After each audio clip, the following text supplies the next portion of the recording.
Question 56 is a nice inequalities graph one. Some people find these very hard. If you do, I would suggest you get hold of some past ACT papers and you have a look at these questions, because they come up quite often enough for you to be able to see quite a few examples from just looking at the tests. Okay, so we've got two inequalities here to look at. One of them is ax plus by is less than or equal to c, and they tell us also this: 0 greater than a, greater than b, greater than c. So what that tells us, this is another way of saying this, is that a, b, and c are all positive, c is the biggest, and a is the smallest. Now, okay, if they're all positive, most people find it easier to work with these kinds of equations, linear equations, in y equals mx plus b format. So let's just rearrange this and work out what this would be. So first of all, I'm going to subtract that bit over to this side, and then I'm going to divide by b. Now I know that b is positive because of this information over here. So what that means is that when I divide this, I don't need to flip the inequality sign. Just to tell you exactly what's going on there. When we multiply or divide by a negative number, we have to flip the sign of the inequality always. So I would change this around. Instead of a less than sign, it would be a greater than sign.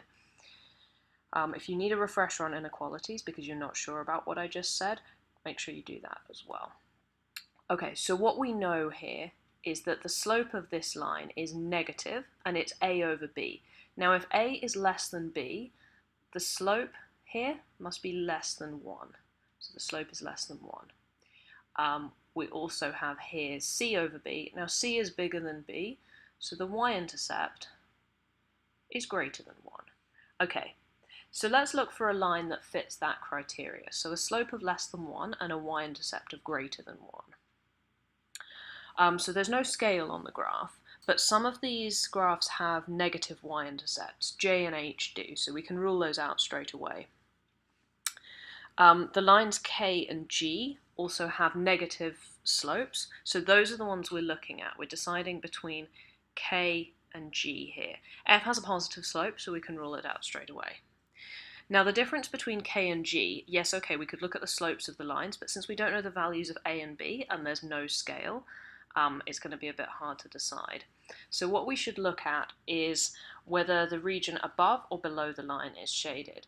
Now this less than sign tells us the values we're looking for are the ones that are less than the line.